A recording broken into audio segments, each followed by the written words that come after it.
If you're finding it difficult to figure out how to save a buck, we're here to help you today.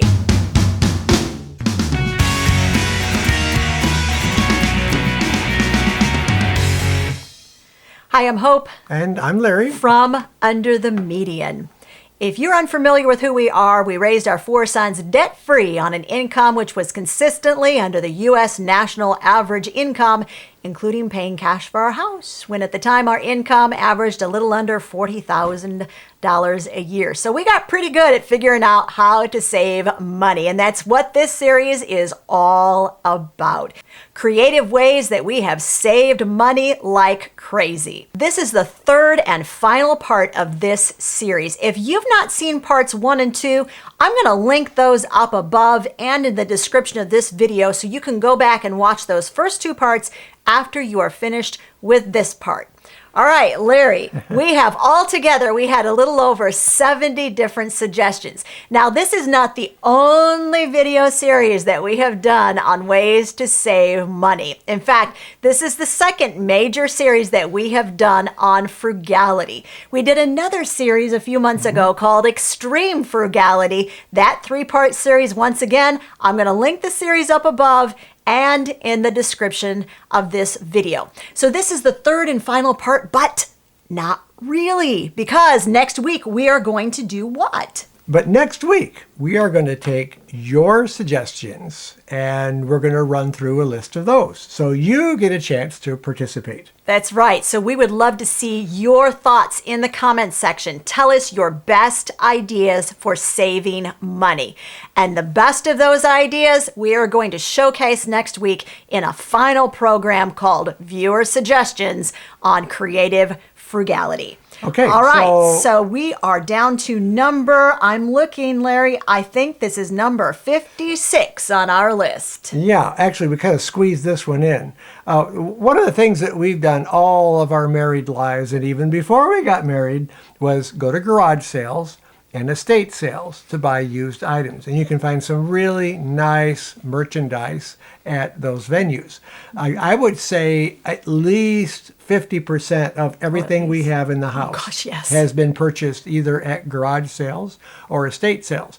Now, estate sales, we like to go on the last day.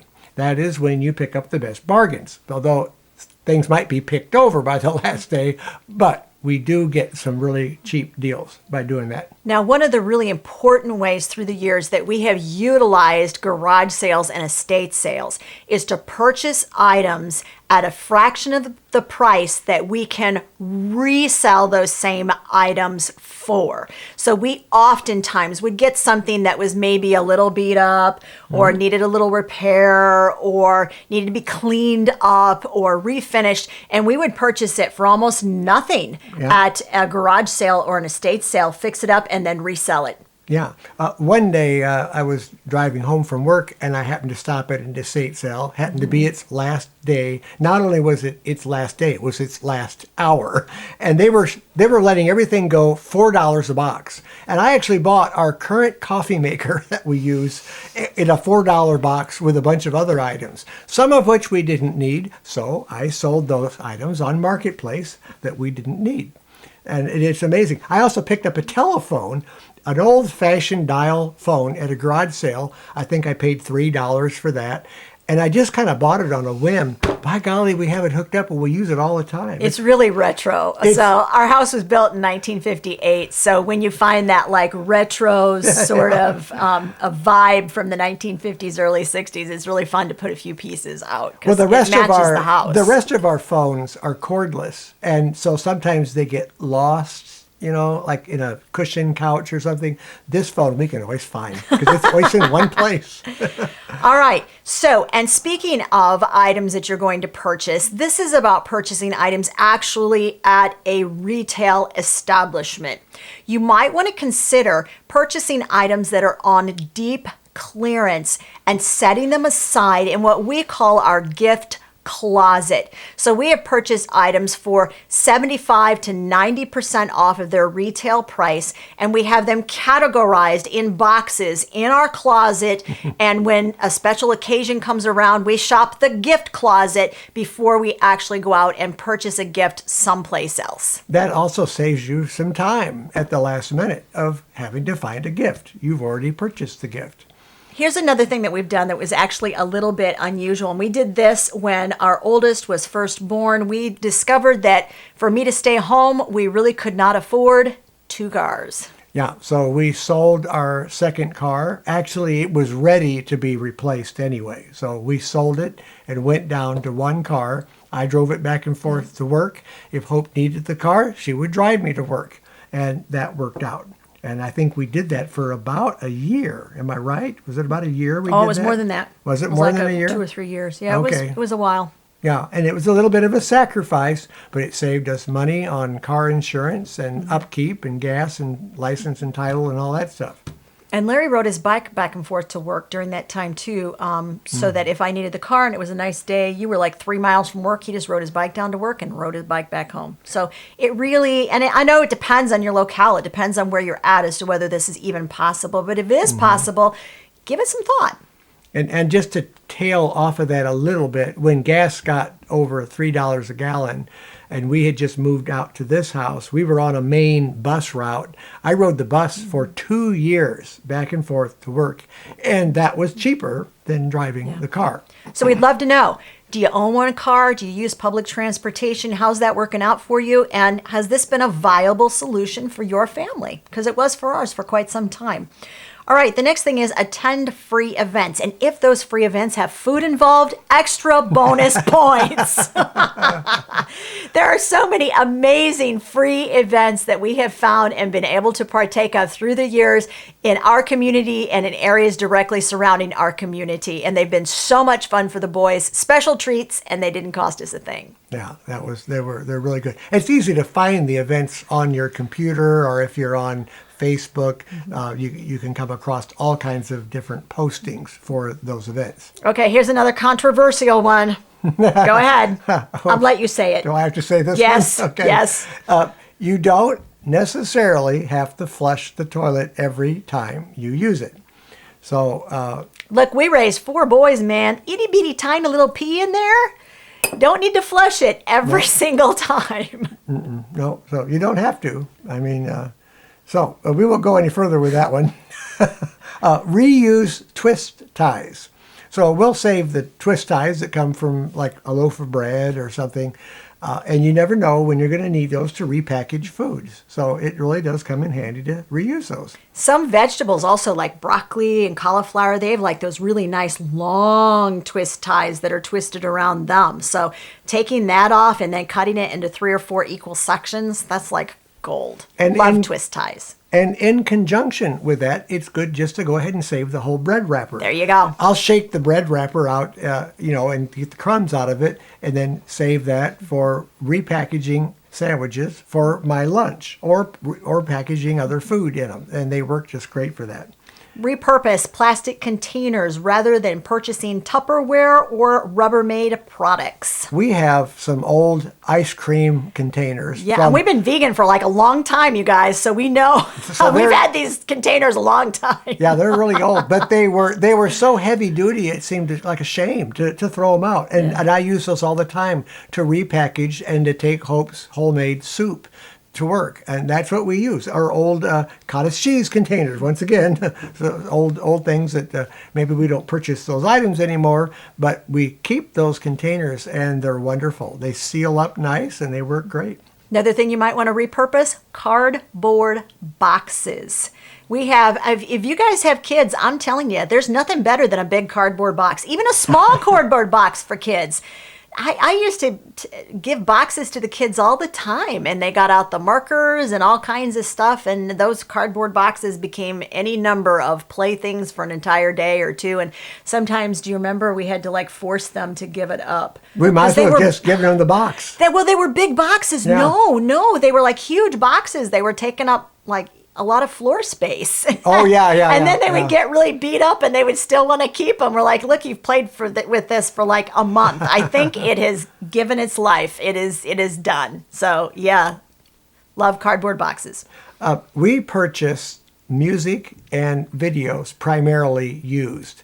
Now, I'll buy CDs at, let's say Salvation Army, Goodwill, or thrift store, and I'll take those into my computer and I'll convert those to MP3 files, put them on a flash drive, and then stick that in the car, and I've got hours and hours worth of music.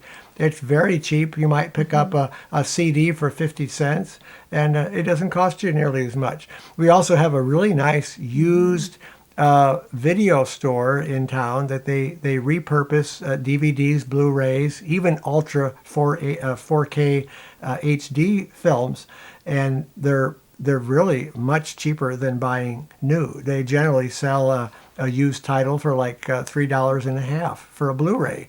So you can save a lot of money. You might be buying an older title, but there's probably a lot of films you haven't seen first time through. So we would recommend doing that. And if you don't want to spend any money at all, borrow it from your public library. Oh, yeah. Public libraries have all kinds of music and videos that you can borrow, take home, listen to them, enjoy them for a few weeks, and then take them right back and borrow something new and different. Don't always think that you have to follow the newest trends. Frankly, technology-wise, I'm always about 3 or 4 generations behind on something. And I don't really mind, because you can usually pick up that kind of thing really cheap, like buying an older camera or just an older computer, whatever it might be. If you're just a little bit behind the trend, you can get stuff a lot cheaper. Anytime you go to local fairs or open houses or something like that, and they have free pads of paper or sticky notes or pens or pencils or little erasers, things like that, pick them up. Go ahead and pick them up and take them home. We have furnished our kids with a lot of school supplies throughout the years just simply by picking up things from... Yeah, here's a pen that was provided by Aetna.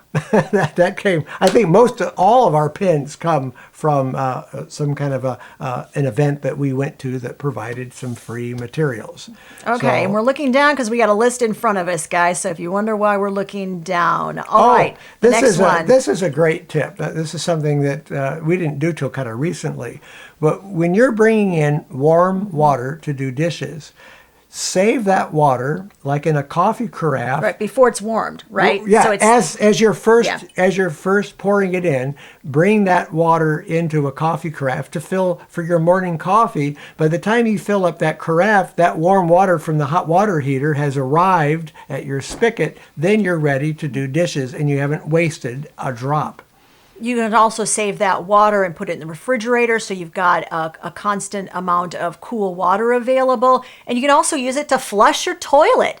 But by all means, don't waste it by letting it go down the drain. When I'm making breakfast in the morning, we eat a lot of oatmeal. Well, I'll fill that pan up with what is actually coming from the hot water spigot, but the water's not hot. I fill that pan up, and then I'll use that warmth to then take a shower. By the time I get in to take a shower, I don't have to leave the water on very long before it's hot because I've already brought the water over to that part of the house. And speaking of things that you do in the morning, this is something that you do to extend the amount of coffee we're able to make out of one amount of coffee grounds. Yeah, so you can get more out of coffee grounds than just one pot of coffee. What I'll do is I'll make a pot, and then I'll pour that coffee into a couple of different thermos bottles, but I won't fill them up all the way. Then I'll run another half a pot of water through, and when that's finished, I'll fill up those carafes or the thermos bottles, and you'll have a really good amount of coffee that way, about a pot and a half out of one load of grounds, and it tastes good. Right, so you're slightly diluting the coffee, but you really can't tell. Not too You're just much. extending it. No. Awesome. No. All right, and we do the same thing with tea bags, by the way. We use our tea bags more than once. All All right, here is another idea. You can save plastic cups from restaurants and reuse them. Larry does this. Oh, yeah. In fact, as most of the cups that I drink out of are reused cups. They last a long time, and it just seems like such a shame to throw out plastic or even styrofoam cups. It's just a waste in the landfill. If you can get a few more uses out of them, you save some money and you save the planet a little bit too. And backing up just a sec to the coffee grounds that we just talked about a minute ago, don't throw your coffee grounds out. Those coffee grounds are great to add to your garden or to your mulch pile. Mm-hmm. All right, the next idea is to make sure that you sign up for birthday clubs at restaurants because they're going to give you a free drink or even a free dessert or a free meal. Those are great to be able to score on your birthday. Some restaurants allow a reading challenge. Now, we have a local Pizza Hut. We have a local library that does it as well. They will give kids maybe something free at a restaurant for reading, let's say maybe a summer reading program. And that's another way that the kids can have a treat, and they've also learned that it's just good habit to get into of reading books. That's right. Another idea is to fill out surveys on Swag Bucks. Swag Bucks allows you to fill out surveys and you accrue points, and then you can turn in those points in exchange for gift cards. And remember, we want to hear your thoughts and your suggestions in the comments section, because next week on the program, we are going to have a special video where we showcase the best of the viewer suggestions that has been sent in during this 3-part series. The next suggestion that we have for you has to do with baby equipment. Now, we have a caveat with this one. We did purchase some used baby equipment, but whenever you do that, you need to do it carefully. You need to make sure that you immediately check to see if there are any recalls on that specific item.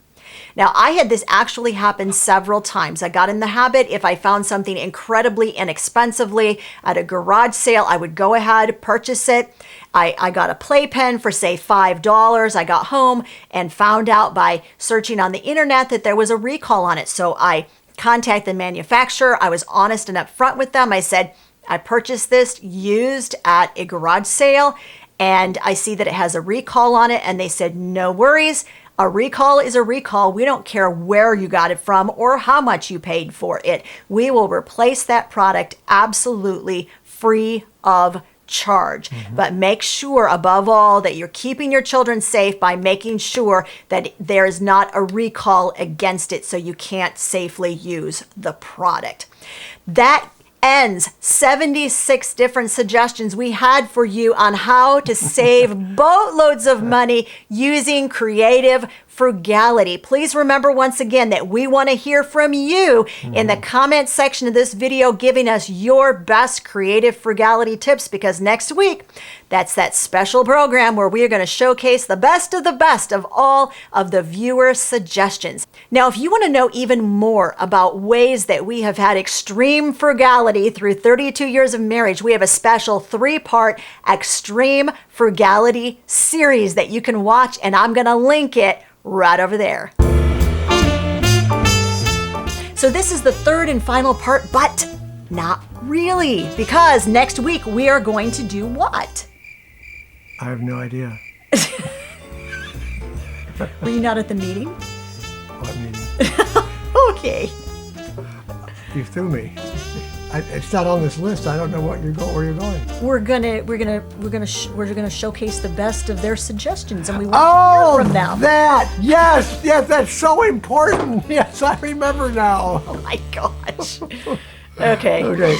Yes. Next week we are going to showcase all of your suggestions that you have, that you've implemented, that you've put into your lives. We're sorry, the number you have dialed is not in service at this time. That you've saved that you're saving money. Good. They were good. And we're going to use them. Take 2.